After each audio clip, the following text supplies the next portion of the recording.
Hey guys, this is Ernesto. Welcome back to yet another video. I hope you guys are having a fantastic day. I'm having a wonderful day. So today I'm going to give you guys my thoughts and feedback about the Sony A7 III after using it for 3+ months now. And I can tell you that this video is not going to be a short video. So strap in if you want to hear my thoughts. I'm going to give it all to you. So a couple of quick disclaimers to get out of the way really quickly. Number one, this video is not sponsored by anyone. If anything, is really sponsored by me. Second, this is not a review. I'm not doing a deep dive technical review of this camera. If you want to see such a review, my suggestion is probably go and hit up the Tony and Chelsea channel. They go really deep dive into all the technical aspects of a camera. All I'm doing is basically giving you guys my feedback of utilizing this camera over 3+ months exclusively. Alright, so we might as well start out with the very first thing about this camera, because it's the very first thing that you see as soon as you pick it up, which is the physical aspect of this camera. Now, one of the things that really concerned me about this camera when I picked it up was the fact that my pinky just basically hang off the bottom of this camera. And I really thought that that was going to be a significant concern for me. And in my first impression video, I basically mentioned that, you know, I hope in time that this issue where my pinky is hanging off the bottom will become no longer an issue. I realized that there's a grip that you could get that basically will fulfill, you know, that need to not have your pinky hanging off of the bottom. I get that. That said, I do recognize the fact that when I was initially judging this camera about the pinky situation, I was only judging it from the fact that when I went into a camera store, I picked up this camera, I held it in my hands, and it just felt weird to me. That's how I was judging this camera, and that wasn't a fair judge. So when I got this camera, that was the very first thing I wanted to make sure that that feeling that I had initially when I picked it up wasn't a long-lasting feeling, if you would. So my hope was, if you checked out my infamous first impressions video, which everybody think is a review, but it's not, it's just my first impression, I did mention in that video that I hope in time that this issue with the pinky would just go away. And I'm happy to say, utilizing this camera for the past 3 months, and actually using it, I don't really think about the pinky issue that much. Now, if I have the camera in my hand and I'm just holding it like this and I'm just, you know, examining it, yes, I will notice the fact that my pinky is just hanging off the bottom, and it is very annoying. But when I'm actually shooting and I'm actually focusing on creating an image, I really don't think about it. And that's what I found in utilizing this camera over time. Is it still a concern? I guess it is. I guess ergonomics is definitely something that you know, Sony should pay attention to in the future. But for me, as far as my mindset is concerned, when using this camera actually on a photo shoot, I don't really think about it that much. All right, so now let's move on to the. Now, this is something that's actually new to me, in the sense that my main camera that I have is the Canon 5D Mark III. That is my main camera. I do also have the Canon 6D Mark II, which is what I'm filming this on right now. And that Canon 6D Mark II does have a articulating screen, which you can actually see yourself, which is how I'm recording this, because I can see myself. Now, this just has a flip out screen where you could just flip it out, and you know, you could get different compositions and whatnot. One of the things that I noticed on this camera that's a little bit annoying, especially when I was trying to get some shots in New York on an escalator and I was trying to be inconspicuous about it, I noticed that the viewfinder was obstructing my shots just a little bit. Now, one of the things that you could do with this camera is also just pull out the screen just a little bit so it could go beyond that viewfinder. But what I was doing was, when I was in the escalator, I had the articulating screen right up to, I guess, the camera body, and that really blocked my composition a little bit and made the shot a little bit difficult to get. So what I decided to do is just pull it out like this. And if you pull it out like this, you'll get it from beyond that viewfinder. You get a better composition. Overall, I really think the viewfinder, it's definitely a plus. Another thing that I really love is the fact, well, not love, but I don't enjoy the fact that the flip art screen is not that bright, right? So when using it outdoors, it just becomes a bit of an issue because you really can't see the images that well. However, what I do love is the fact that if I put my eyes up to the viewfinder, I can actually see the image, which I can't do with my DSLR, which is pretty awesome. But it doesn't really matter how bright it is outside. If you put your eyes up to the viewfinder, you could see the images. And to me, basically, that was awesome on a photo shoot, because I could give this to the model and say, hey, take a look at the shots, and I don't have to, you know, run to the shade, which is what I would have to do with my Canon to basically show the subject, you know, the image so that they could see it. I could actually just give it to them and say, put the, you know, the camera up to your eyes, and you could actually see the image, and they block out everything else, and they can really actually enjoy the image a little bit more. So I really love that aspect of the viewfinder. So now let's talk about the physical buttons on this camera. So as far as the physical buttons are concerned in this camera, it definitely feels great. I didn't own a previous Sony A7 body before, so I can't really compare it to a previous body. But I could say for the buttons that's here on this camera now, from what other people have said about the previous Sony A7 bodies, it feels, they said those bodies felt a little bit cheap. But when I'm holding this camera and I'm messing around with the buttons, to me it feels really great. It doesn't feel like it's cheap. It feels like something that's, you know, when you click on it, is very responsive, and I like that. The one thing I do not like is because the fact that all these buttons are so close to each other, I do find that accidentally hit the button sometimes when I have the camera up to my eye. I really hope that aspect of it goes away in time as I, you know, muscle memory, if you would, gets accustomed to this form factor. But yeah, that is one problem that I do encounter with this, with the buttons on this camera. The size of this camera was something that I really thought was going to be a problem for me before I even picked up this camera. I felt like this camera was so small, it's kind of like a toy. I honestly really thought that was the case. But I have to admit now that owning this camera for the past couple of months and using it exclusively for the past couple of months, I find the weight and, well, definitely the size more helpful for traveling, because I do a fair bit of traveling, and it's nice to actually be able to take this camera and put it into my backpack. I'm able to easily put it into my backpack and take two lenses with me. I do own two native lenses with this particular camera, which is the 55 and the 35 millimeter lens. And I'm able to take those two lenses with me very easily in my backpack and this camera. So yeah, I thought I wouldn't have liked the size because of the fact that it looks too much like a toy, but you know, it's very handy for traveling, and it's also very handy for just running and gunning shoots that I would do normally here in North Carolina. Now, another thing that I wanted to mention about the size of the camera is that given that I was using the Sony for, you know, 3+ months exclusively, I really haven't picked up my Canon body at all, my 5D Mark III. I haven't picked that up at all to shoot any type of images. The only Canon body that I have picked up to shoot videos is my 6D Mark II to shoot videos, but I really haven't touched my Canon 5D Mark III.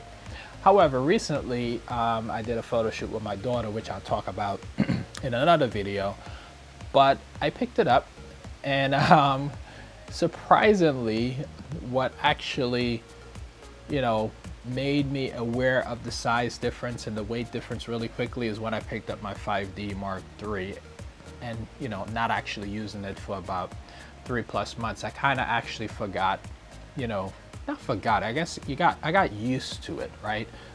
Because I use the camera all the time, and I just got used to the weight. So after using this Sony body for so long, and then picking up my 5D Mark III, I quickly realized, yeah, the size on these two is significantly different.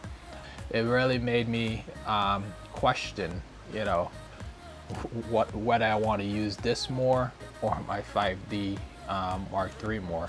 So yeah, the size definitely, and the weight I should say also, definitely helps this camera over the 5D Mark III. All right, so now let's talk about using this camera in the rain. Now, I use this camera in multiple shooting situations over the past 3 months, but shooting it in the rain was definitely not one of those planned situations. So I was doing a workshop, and during the workshop, it really started to rain. Now, we started to do some shots in the shade or in a covered area, and then we migrated slowly into doing some shoots in the rain. Now, in my mind, I calculated that either I'm gonna get my shots, right, or this camera is gonna die. So my goal was to get the shots. I really didn't care if the camera died or not.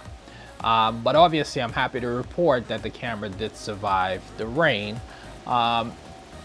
It wasn't really pouring rain. It was more like a drizzle type rain. So I wouldn't recommend that you put your camera through like a downpour of rain. But it did survive the little bit of raindrops that it had at the time. All right, so now let's talk about the viewfinder. So the viewfinder, I want to say, let's be clear, I love the viewfinder. I love the viewfinder for one simple fact. Well, two actually. One fact is that you can actually see the images in the viewfinder, which is great because if it's sunny outside, you could block that out. I think I mentioned that before. The other reason is you could see the image before you take it. That's the benefit of this live view, if you would, viewfinder. The one thing that I really hate or haven't came to love just yet about the viewfinder is that I can't get over the fact that what I'm looking at, the train is just messing with my shoot. All right, so the one thing I can't get over is the fact that the image that I'm looking at in the viewfinder is just a monitor. I'm looking at a monitor when I'm looking through the viewfinder. So it feels very disconnected for me at some times when I'm looking through the viewfinder. So it's not like looking through a DSLR viewfinder. I feel a little bit more connected, I should say, looking through a DSLR viewfinder than looking through the viewfinder of this Sony camera. So I attribute this to you know, like the Pinkie situation with this camera. My hope is that over time that my, I guess, love-hate relationship with this viewfinder will fade in time, and I'll get to use it a little bit more and, you know, use the LCD a lot less. I don't know why is it that it feels so disconnected, but it's just a little bit disconnected. And now we have an airplane passing with noise.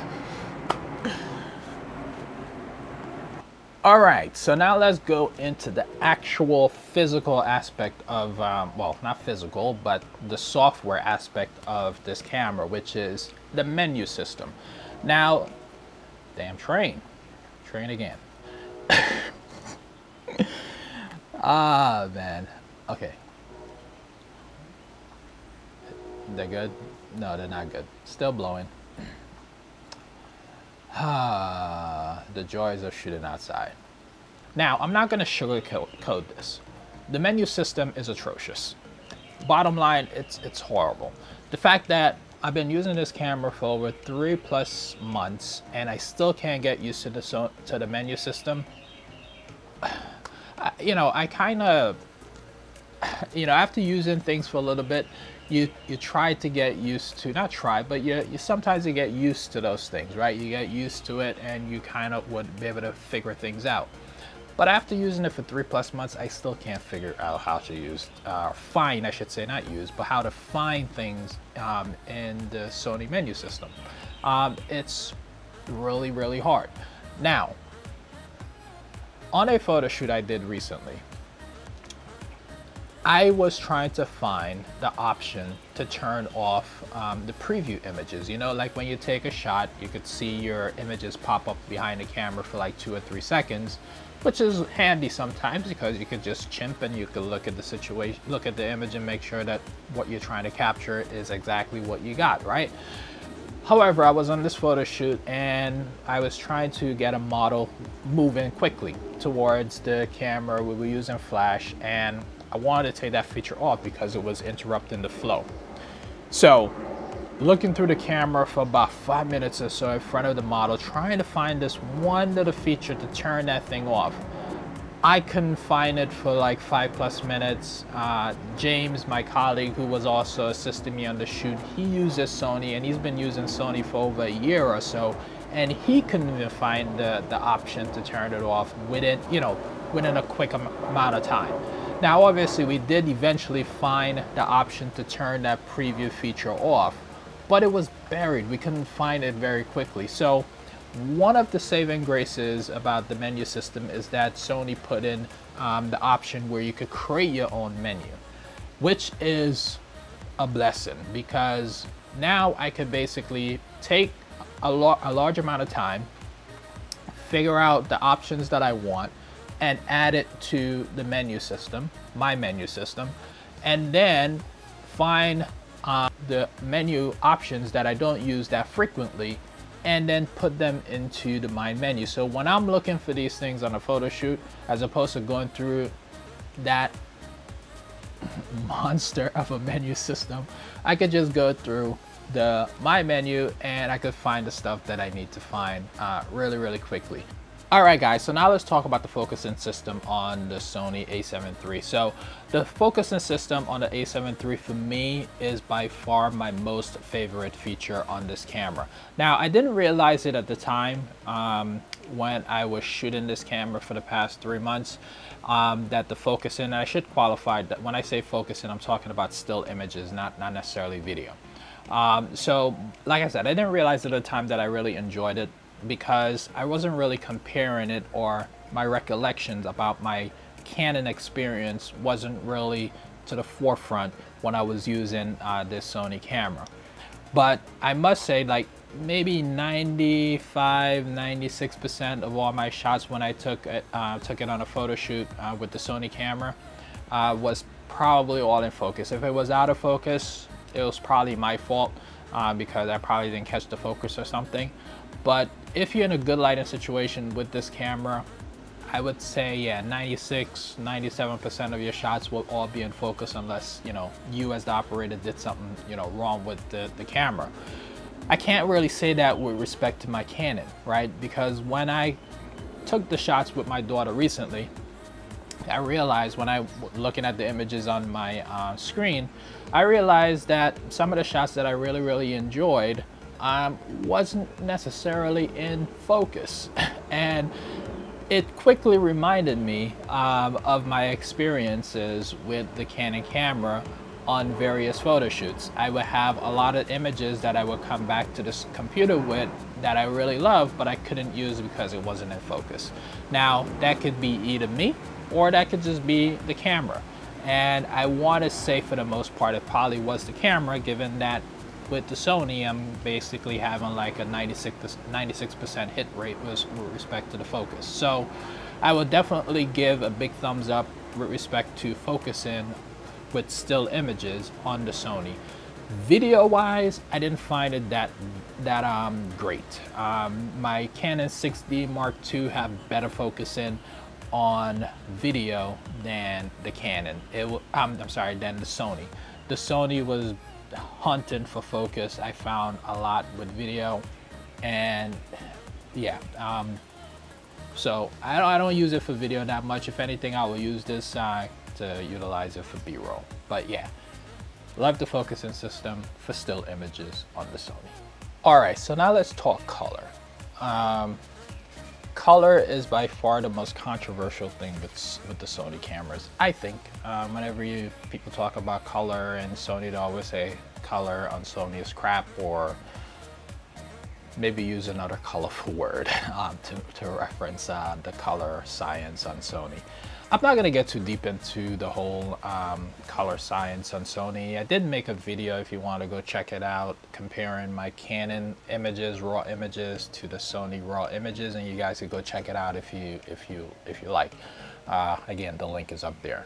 In general, I would just say, with respect to the Sony color, it's fine for what it is. I could definitely say that the final images, not the images coming out of camera, but my final images after I retouch and all that good stuff, is definitely different than that of my Canon images. My workflow, as far as you know, what I do with the images straight out of the camera, is simply I take the raw images, I put it into Capture One, I do some basic adjustments as far as exposure and shadows. I don't do anything with respect to skin tones, and that's probably where the two differs, the Sony and the Canon. That's probably where it differs the most, because I find like the Sony camera is a little bit cooler. I would say the image is a little bit cooler than that of the Canon. So if anything, you have to warm up the Sony images a little bit more to get it there. But even when you warm it up, you could still see a difference, right? But in any case, as far as the, you know, the color straight out of camera, I would say the Sony is about 90% there, closer, you know, close to Canon, roughly, if I was to give it an estimate. So it's in my opinion, is not that far off, but I could definitely see a difference with my final images compared to that of my Canon images that I have. So is it usable? Of course it's usable. You can obviously get the images straight out of camera to match whatever it is that you want to match. You just have to work to it. My workflow, my post-production workflow, doesn't have that, you know, toolkit in it right now. Like, I don't necessarily do anything with skin tones. I guess I was spoiled with that, with using my Canon images straight out of camera. Don't have to do anything much with the skin tones. So I guess I would have to learn that aspect of it to get my Sony images to that 100% satisfaction, and then basically I would be able to take that, put it into Photoshop, and then go with it from there. But other than that, overall, the color for me on the Sony is totally fine, and it's totally usable. So in summary, I would say overall the Sony A7 III is a great camera. I love it. I love using it. One of you guys had asked me recently if I'm leaving the house, which camera would I pick up, and basically it's a toss-up between the Canon or Sony. So if I was traveling, for sure I would definitely pick up the Sony A7 III to go and travel with, because it's very compact, it's very light. I could take more lenses with me than I can with my Canon, and I could put it into my backpack, which is a definitely big plus for me. Now, if I was local and I had to do a photo shoot, it really depends on what type of photo shoot it is. If it's like, you know, something that's for a catalog or something like that, which I haven't done in quite some time. But if I was doing a photo shoot for, let's say, YouTube or something like that, a YouTube video, I would say more 90% the Sony and the Canon. But it really depends on what is it that I'm trying to capture. So am I switching from Canon to Sony? Absolutely not. I'm still using both cameras. It's just a matter of, you know, which one would I pick up to go and do a photo shoot. So it could be either one on any given day. It's just like using any other tool. That being said, those are my thoughts on this camera. I hope it was helpful to you. I'm gonna obviously continue to use this camera, and if I have any, you know, issues or experiences with it, I will obviously let you guys know. But that's been my experience with this camera for the past 3+ months. As I continue to use it, I'll give you more and more thoughts on it. If you guys enjoyed this video, please go ahead and give it a big thumbs up. Put some comments down below, let me know what you think. Share this video with your friends and family. And guys, if you got this far in this video and you haven't subscribed yet to the channel, What are you waiting for? Go ahead and hit that subscribe button, and I'll see you guys in the next video.